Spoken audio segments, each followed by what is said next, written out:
let's give a warm round of applause to Mr. Brian Enke.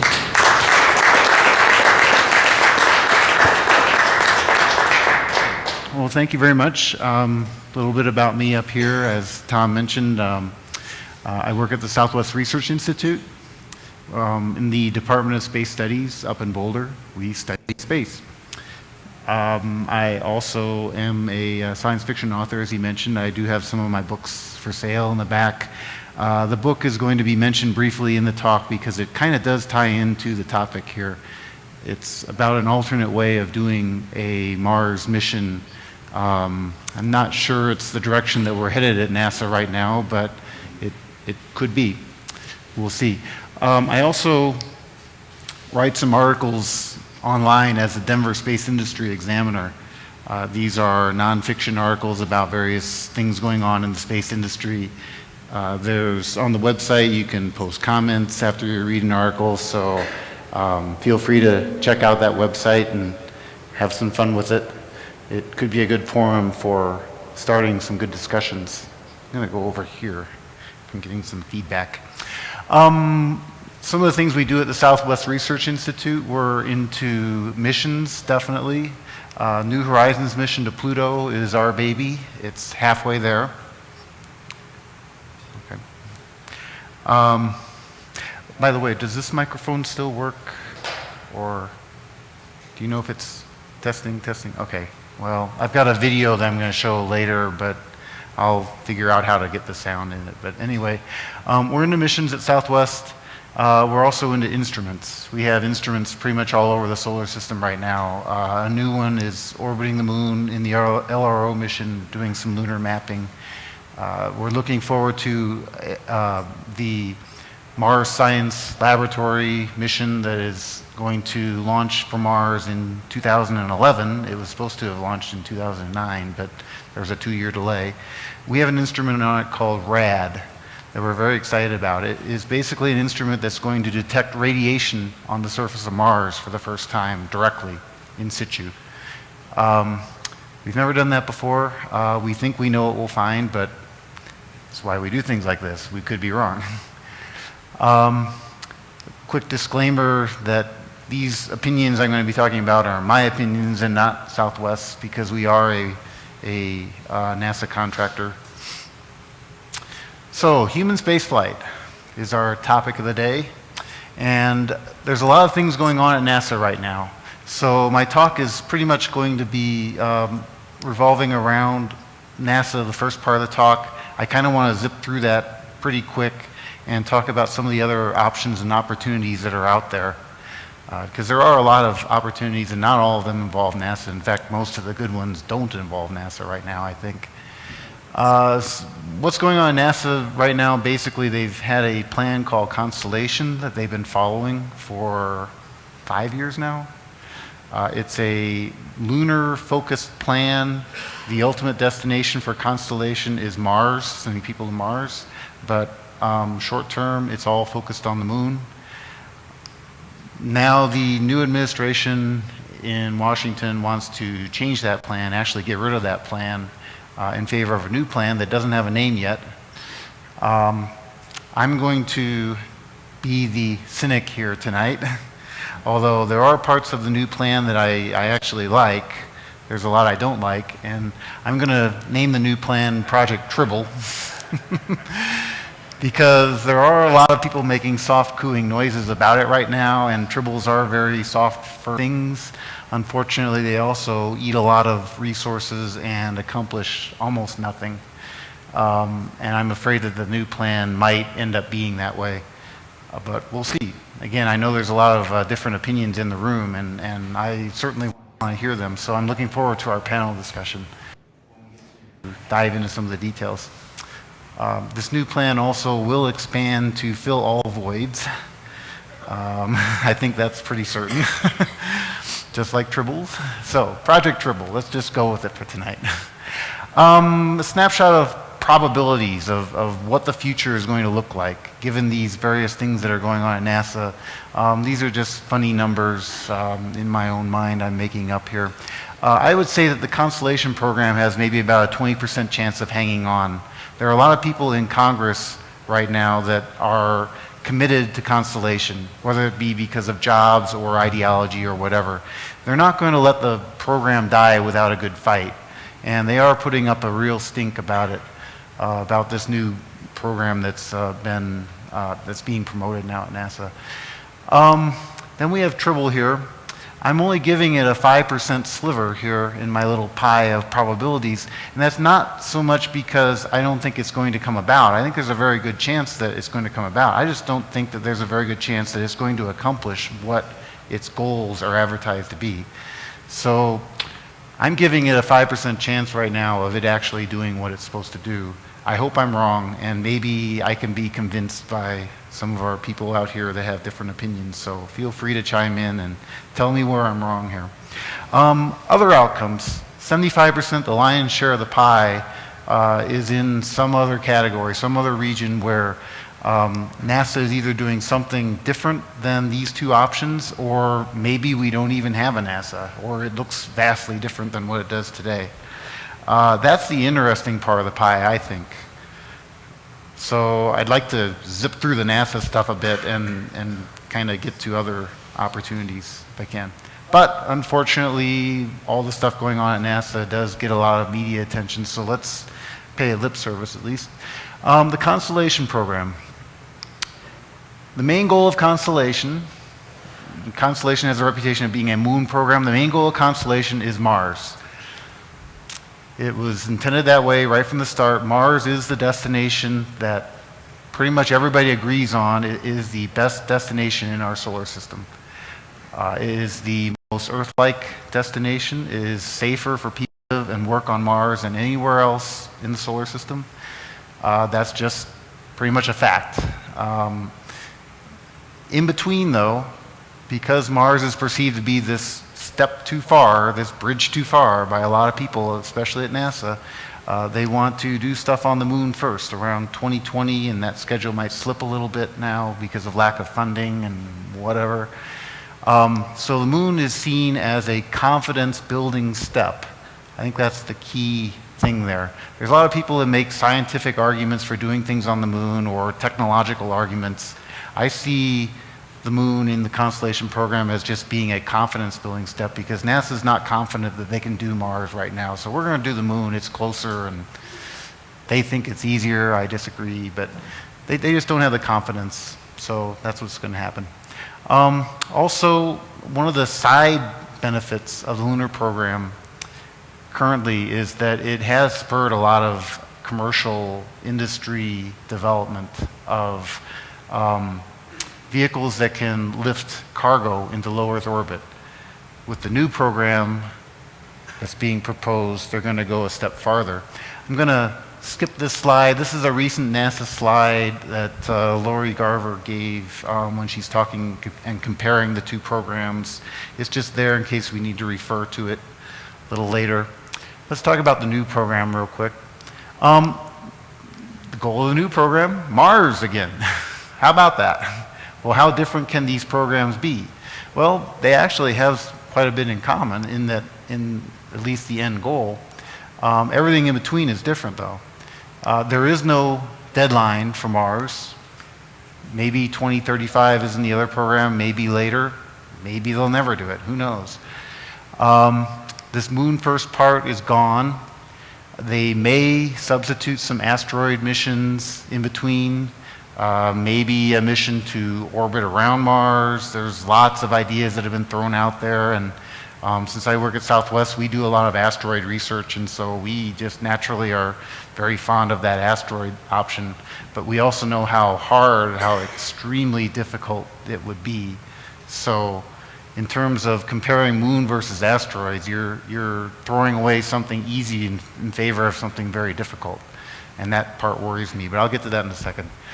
The technology demonstration part is pretty much the same, although you'll be having slightly different technology since you're not doing things on the moon. You're doing things in other places. Confidence building, pretty much gone. You're asking NASA to just make a huge leap out there, out of low Earth orbit, without a destination that they can feel confident about. So, That's part of the problem with the asteroids. We don't know enough about asteroids to have a lot of confidence that we can do a mission right now. So,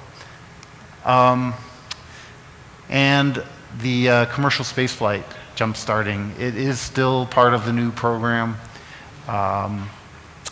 They go a step farther than Constellation, which I'll get to in a minute. So I view this, there's a lot of heated debate about this, especially in Congress. People in Congress do not like the commercial aspect here. I happen to like it. I think this is the best part of the new program. Definitely, it can be argued either way. But I see for that one step forward, which I call a step forward, I see at least 6 steps backwards. Things that worry me with this new program. I'm not going to play this video clip, but basically there was a barbecue that happened in Washington, D.C. a few months ago. The current head of NASA, Charlie Bolden, who is really in a tough situation here because he's got to sell this new program to Congress. And it's a program that is difficult to sell because of the way it was rolled out. Not many details were included right away, and he's got to do kind of a song and dance, and Congress isn't buying it. And some of the exchanges were quite heated, to say the least. And it was actually a little embarrassing on all sides, I think, because there's a lot of passion in Congress. That's a good thing. We just want to direct it in the right way. So I'm going to skip that, though, because it gets a little lengthy. Bottom line is they don't like the commercial spaceflight option. They also don't like the fact that this new program has no intermediate goals. It has no destinations. It has no benchmarks. Well, I'll get to that in a second, too. I am going to play another little clip, though, because I was watching this on NASA TV, and it ran for several hours. And then right after it finished, I kid you not, NASA ran a little trailer, a little segue into their next program. But it's based on the Lost in Space theme. I'll just kind of describe it for you. And it goes through the 7, 6, 5, 4, 3 with the Lost in Space music. And it has these flashes of all these cool things that NASA's doing out in space. But then robot comes on and says, "This is the robot from Lost in Space. You're watching NASA TV."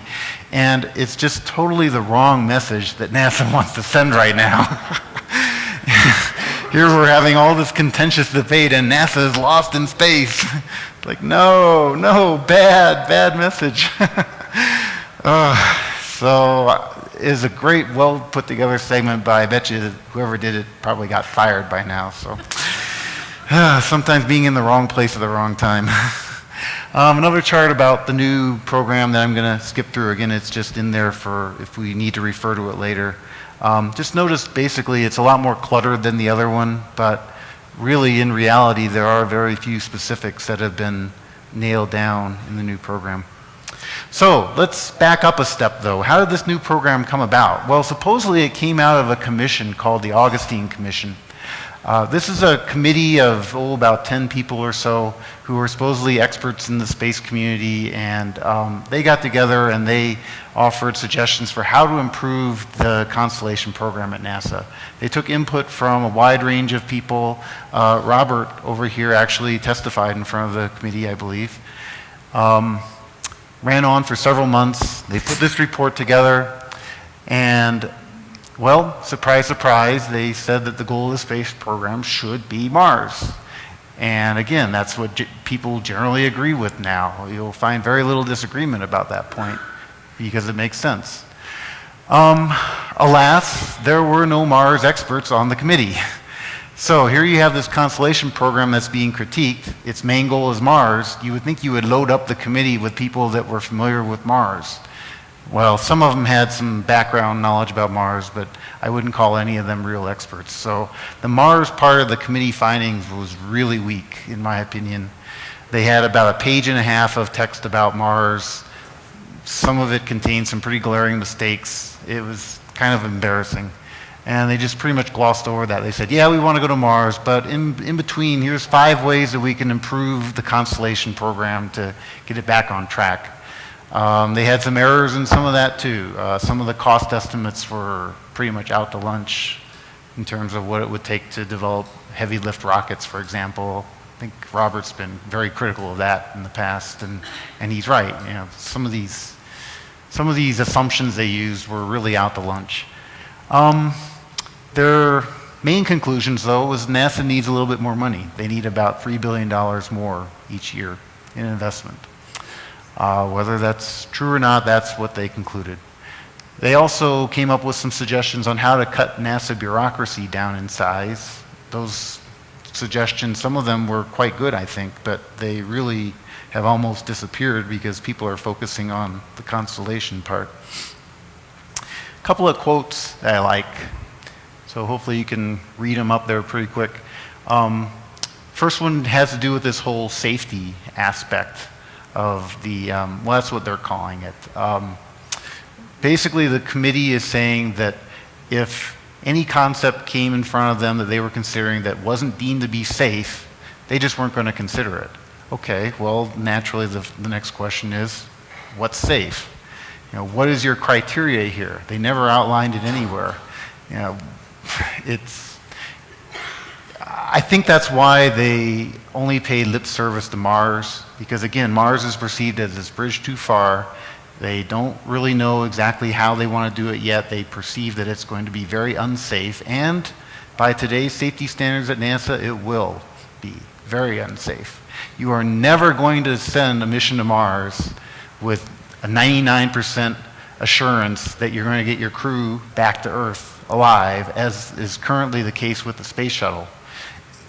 You're not going to do a Mars mission that way. You have to enter a new safety paradigm.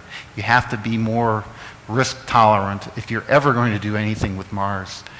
And they don't see that yet, so they just kind of ignored Mars. That's my belief here. Second quote here about pulling up the flowers to see if the roots are healthy. This is one of my main beefs with this new program that's coming about. Even if it's the best program in the world, killing Constellation kills your current political support and buy-in. And for NASA, that's always been one of the deadliest things they've had to deal with. They need continuity of support in Congress in order to do anything exciting in space. These programs just take too long. They need too much money. You need stability. And we're not getting it right now. So one has to ask, okay, so if this new program came about because of Augustine, well, Augustine is saying this, so obviously they're going off in a new direction. Augustine is not recommending that you kill the Constellation program. And this final quote here emphasizes that, and I got to walk through it word for word pretty much. They are recommending a technology development program, which is how this new program at NASA is being built. We're going to develop technology forever and ever, perhaps. Closely coordinated with major ongoing programs. Well, that sounds like the Constellation program. That's their major ongoing program at NASA. So they want a technology development program and they want the Constellation program, but conducted independently of them. So they want these two programs to operate in tandem, but be managed independently, cutting the bureaucracy, cutting the possibility that a delay in one part will seriously impact the other. I like that. I think that's a good roadmap for how Constellation could really be improved. But that's not what's happening. The current proposal is to just get rid of Constellation, so there is no major ongoing program now. All you have is a technology development program. That's not what Augustine was recommending at all. So, there we go. So, the one step forward, the really best, clearest thing that I like about the new program at NASA is it should free up commercial companies to enter this crew into low Earth orbit market with a minimum of fear that NASA is going to compete with them and kind of, you know, break their kneecaps before they can even walk a few steps. NASA has a long history of breaking kneecaps when it comes to competing with the private sector. So I see the new program as a big step forward in that it removes some of those initial barriers of competition. I like that, others don't. And I know where they're coming from too, but I think long term, we have to have a lot more commercial involvement. And that's what I want to see, and this is one way we can get there. So Elon Musk over here, he's building his Falcon 9 rockets now, and I believe his schedule was to launch the first one, a test launch next Tuesday. I don't know if that's changed or slipped back at all. Does anyone happen to know? I went to their website, and I think he's still planning on a launch next Tuesday for Falcon 9. That's going to be interesting. Make a note to watch the news on Tuesday, because if that launch is successful, then I think this new program that's being proposed is going to gain some momentum because of it. If, like most first launches, there are issues, it could be blown out of proportion. So whatever happens on Tuesday, it's going to affect this discussion quite a bit, I think. So we'll wait and see. I wish him good luck. Well, my first step backwards, unfortunately, what NASA giveth, NASA taketh away. Elon is currently pursuing this market for crew into low Earth orbit, and the new program removes some of those obstacles. Well, right away, though, it builds other obstacles to heavy lift vehicles. One of Elon's goals has always been to build a heavy lift vehicle.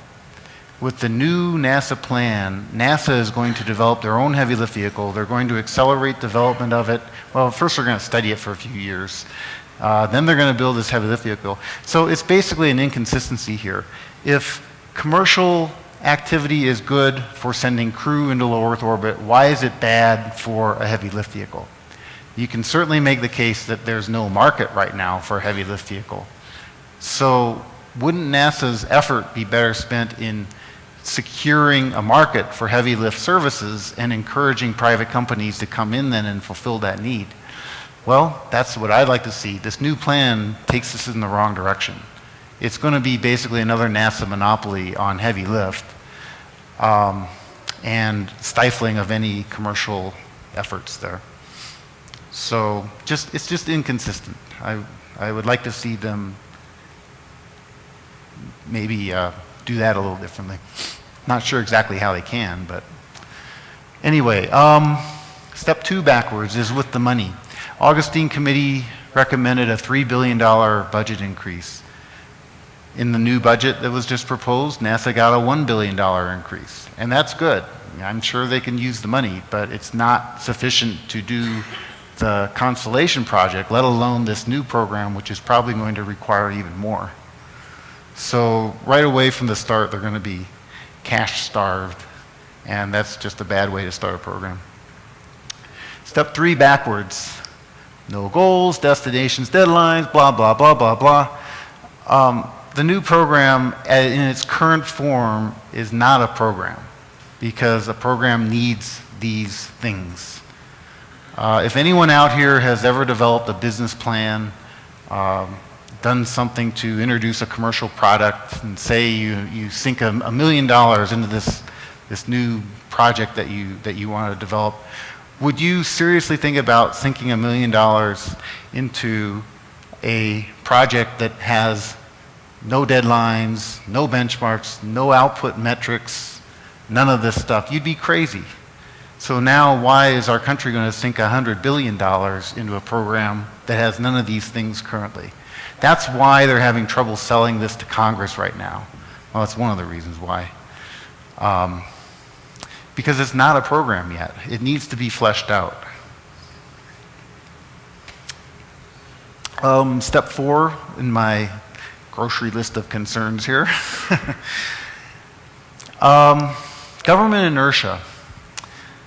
We tend to complain about government when it doesn't move very quickly. Well, in space, that's probably a good thing.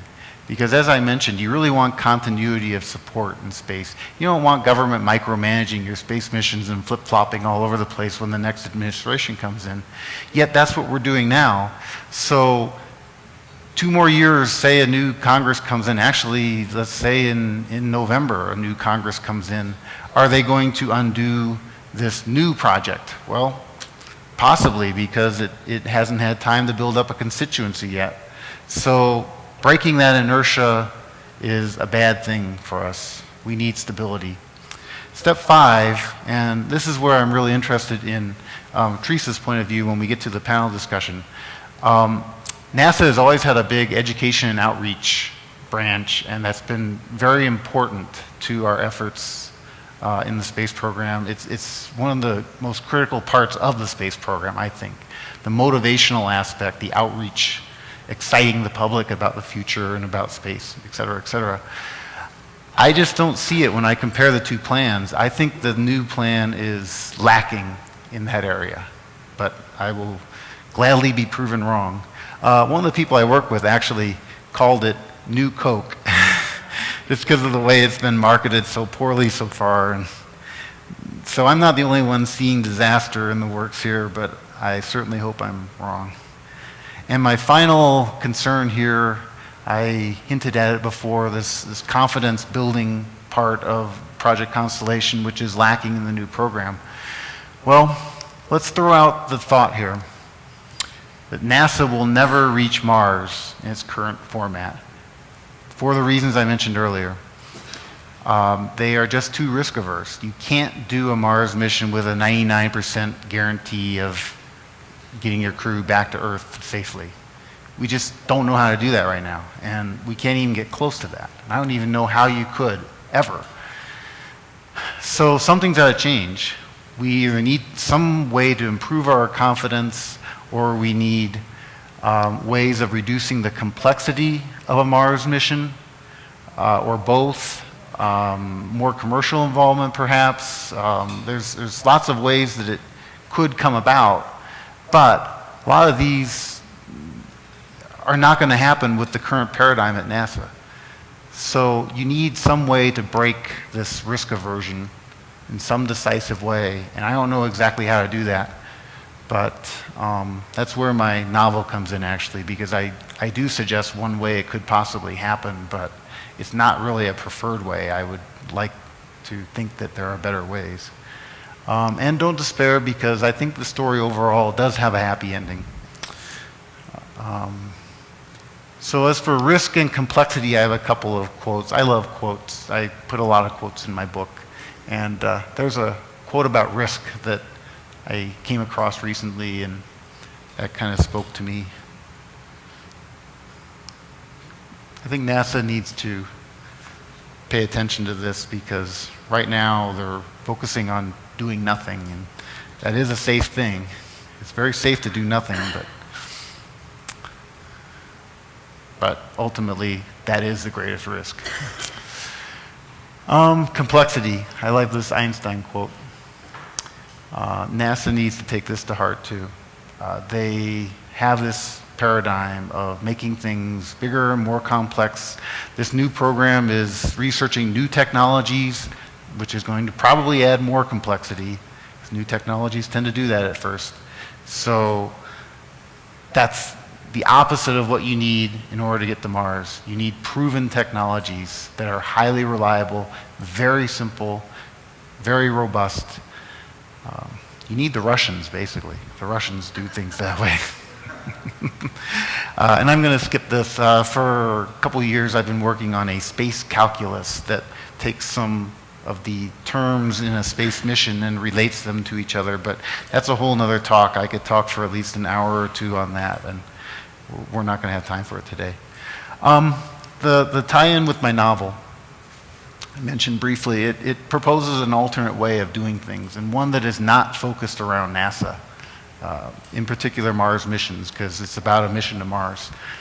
So let's say that NASA never reaches Mars. Let's say they wander and drift a bit, and Congress gets fed up with them. And so in this other 75% of that first pie I had is some chunk that is not very favorable to NASA. Let's say their funding gets slashed and Congress just gets tired of them because we're not making any progress on this new project. Well, next thing that would probably happen is that science funding would follow shortly thereafter, because they are two sides of the same coin. And a lot of scientists, I'm happy to say, are finally coming to that conclusion, because I work in the science field and so I see this every day. And attitudes have really changed over the last 10 years. The science community is far more supportive of the human spaceflight program than they were 10 years ago. And it's because a lot of people have realized they know where their lunch comes from now. It comes from the human spaceflight program. I could state that the opposite way. If you take the human spaceflight lunch away, then the science lunch will follow. So, same thing. So, in that situation, could others pick up the ball and run with it? One would hope so, but who would they be? Well, there are a lot of other people doing things in space. This is where the happy ending comes from. The US military, they probably do more in space right now than NASA does. And they use different paradigms, in particular with safety. Safety is still important to them, but losing a single troop in the field, on the battlefield, is a bad thing, but if the mission is successful, it's accepted. That type of a paradigm at NASA out in space would be a lot more conducive to these grand goals of sending people to Mars. I'm not advocating that the military should go and do it, but just the paradigm is a better paradigm for what's needed for Mars, let's put it that way. Private citizens, private foundations, consortiums, one can dream up all kinds of combinations of individual citizens or private entities that are not constrained by the same constraints that NASA has right now. Again, that could be how we have to do Mars, because the NASA way is not going to work. There again is where my novel comes in, because I have a private consortium that is putting together a mission to Mars, and it's partly a mystery novel. I have some fun with this whole private consortium thing, and it makes for a fun read, I think you'll find. Other governments, other nations are focused a lot better than we are right now on the moon and on Mars. Possibly we might be following them even if the Constellation Program continues, because they have a lot more momentum than we do right now. And that's a sad fact, but it's true. We have some ground to make up. So this worst case scenario for NASA, if NASA is on its way out or greatly diminished or whatever, before they go, how about if they leave us a few groceries here? A few things on my grocery list, as I was saying before. There's 3 things on my main grocery list that are needed for Mars right now. One is a heavy lift vehicle. But as I mentioned, I'd like to see a heavy lift vehicle developed by a commercial company. So what NASA can do is provide a short-term initial market for a heavy lift vehicle, subsidies, whatever it takes to get a commercially developed heavy lift vehicle out there and in production. Basically, let Elon Musk loose. Let him build his Falcon 9 Heavy, or actually he has one proposed after he's building Falcon 9s now. His next plan, he wants to build Falcon 9 Heavies, which would launch 32 tons into low Earth orbit. That's good, but it's not what we need for Mars. We need about 5 times that much. Well, his subsequent plans, which he hasn't really made very public because people would kind of laugh at it at the moment. He has a rocket he wants to build called a BFR, a big effing rocket. That's his acronym, not mine.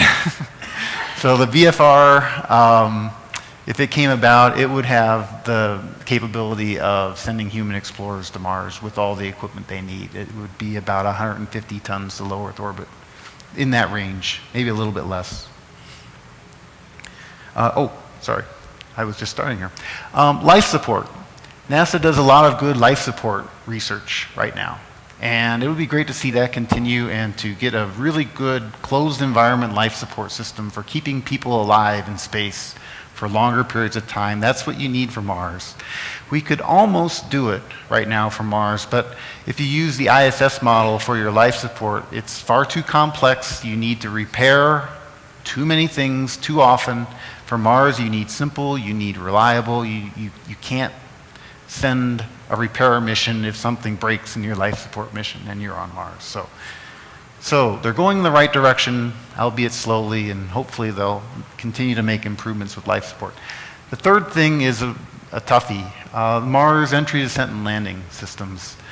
This is a problem that when I wrote my novel, I kind of glossed over the EDL because I didn't think it was going to be that big of a problem, but since then, a lot of people at NASA and elsewhere have gotten a lot more pessimistic. To land heavy payloads on Mars, turns out it's a pretty difficult problem. So we need some technology development in that area. There are companies that have some good ideas, so there are solutions out there. I'm confident they could be solved, but it's going to take some work and some time and some money. So other people are optimistic too, and again, I want to stress that I'm ultimately very optimistic here. The recent update from the CEO of the Space Foundation comes out every month. In their May bulletin, he had it titled "Surely the Best of Times," because he's looking at, or the Space Foundation is looking at the global space market. And 2009 was a smash-up year. It was a great year in space. Growth of 7%, despite all the economic recession stuff that's still going on. And NASA is only 7% of global space activity, so basically last year we replaced NASA. NASA is replaced with everything else that's going on, dollar for dollar. Foreign investment is exploding. Global growth over 40% over the past 5 years. So space is a healthy market for a lot of people today. It's not all about what's going on at NASA. And some of these other countries, and there are others, Japan and the Ukraine and Britain and Brazil, there's a lot of excitement out there for space. So, as Tom mentioned, I gave a talk here at the DaVinci Institute about 3 years ago, and I ran through several opportunities, short-term and long-term. And so I wanted to conclude the talk with just a quick run-through of some of the opportunities that I saw and a status update on how we're doing in these past 3 years. So the first one was cheap access to low Earth orbit, which we've been talking about today. And I think the progress on that has been pretty good. A lot of companies are making some pretty good progress there. And I'm running out of time, so I gotta unfortunately do these a little quicker than I wanted to. But Martian settlement, a longer term goal if NASA were doing it, maybe a mid-term goal if somebody else solved the paradigm problems. There's really not much technologically that prevents us from establishing a one-way mission to Mars, a settlement-first mission. But we'll see if it ever happens. I'd like to see it. Progress has actually been pretty good. Within the past 3 years, well, there's one company in particular that I'm very optimistic about. It's called 4 Frontiers. And they've done some very detailed settlement studies on Mars. They've looked at the resources available. We're learning more about the resources on Mars due to the rovers, the orbiters, et cetera. We're making great discoveries almost every day, it seems like. And one of the things in particular we're finding on Mars is that there's a lot of water. Pretty much it's everywhere. The planet is swimming in water. And that will make settlement efforts a lot easier someday. But moving on, then I go to in situ resource usage, using the local resources on Mars. I think the progress here has been kind of poor, but I'm hoping I'm wrong, really, because I think there has been probably a lot of progress the last 3 years on in situ resource utilization, but it's kind of behind the scenes, not quite ready to be published yet. I know, Robert, your company does some of this work too, and so maybe he can fill us in on what's really going on here. NASA, I know, does quite a bit of this too, and so I think there's really been progress there. It just hasn't reached that level where it's got people excited. Lunar settlement, I'm pretty pessimistic about. I think if we send people to the moon and have them live there. It's going to be a situation that's more like a mining camp. It's going to be very Spartan, very, very small numbers of people. You could have a market for lunar tourism, perhaps, if some company can find a way to make it work. Serious issues with it could happen someday. There's an opportunity for commercial involvement. Progress has actually been okay, though, because of Constellation and its effort on sending people to the moon. That's a good first step, I guess. Related, well, what would they mine? Maybe one of the things they might mine is helium-3. There's people excited about helium-3. It's a element that could potentially be used in fusion reactors here on Earth. There are other people that are not excited about it. They think it's kind of smoke and mirrors because the effort to mine your helium-3, which is implanted in the regolith by the solar wind, the energy that it takes to mine it might be more than the energy you get out of it. But I don't know. It's possible. It's perhaps feasible. Somebody could figure out a way to do it. Orbital fuel depots. I listed the progress here as poor. However, it is worth noting that orbital fuel depots was mentioned as one of the technologies that's going to be researched in the new NASA program, which is quite interesting. However, if it is, I would almost view that as a bad thing, because there again, just like with heavy lift, I think what would happen is that government would crowd out private investment in that area. If we were to, say, start a real Mars program and actually have a need for orbital fuel depots, a private entity could step in and fulfill that need. It's not really needed for Mars, it's not needed for the moon, it's not needed really for anything. But one could build a gas station once you have all these cars zipping around out there, if I could use an earthly analogy. Hotels. I think progress on orbital hotels has been really good the last couple of years. There's at least 2 companies that are throwing some serious money into developing orbital hotels. One is Bob Bigelow, Bigelow Suites fame. He's thrown apparently about $100 million into research into inflatable structures. Huge, voluminous space station modules, dwarfing anything that we have out in space right now. The other company is Galactic Suite. It's a European venture, and this is actually a Galactic Suite image here. The great thing about hotels is, well, there's a market there for people that want to spend some time in orbit. But here on Earth, hotels are centers of commerce. So once you have a hotel in orbit, what else can you do? That's the next question and the next set of opportunities. And that's as exciting as ever, I think.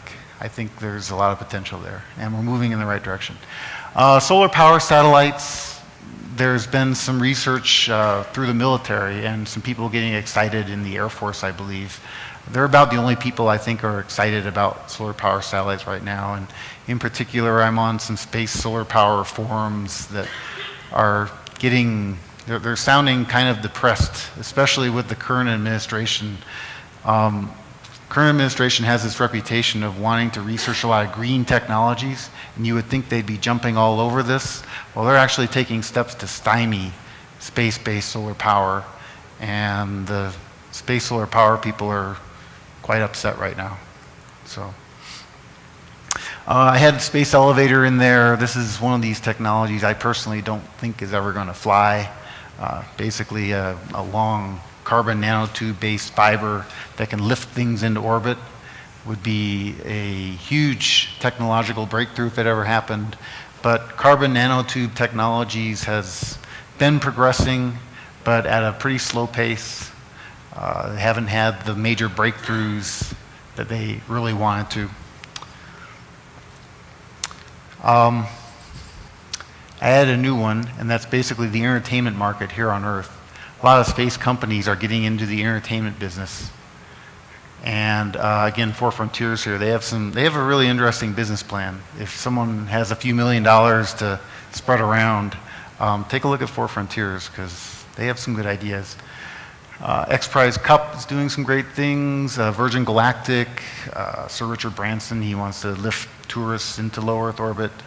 And so overall, there's a lot of energy there. And so I'm going to end it on that note with my final slide. Another opportunity for all of us today. You know, how can we get involved? What can we do if we want to? The easiest thing is to get involved locally, I would say. There's at least 2 organizations that have local chapters that are robust and meeting quite often. The Mars Society, Robert is the president of that. I'm the chapter contact of the local chapter of the Mars Society. National Space Society is very active in this area as well. There are national organizations here that operate on a bit of a bigger scale.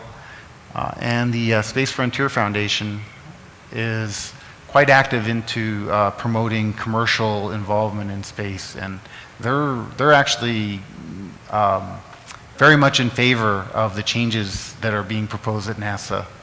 Although I think it's because they're seeing what's right in front of their nose, and they're not looking a little bit farther down the road at the concerns that I mentioned. So, but they have their heart in the right place. They want to promote space industry and business, and so they're a good organization to check out too. And finally, as I mentioned before, I have my URL here to my Examiner website. So feel free to either pick up one of my cards in the back or write the URL down and go there, and let's start some good discussions on various topics. So I'll leave it at that. Thank you.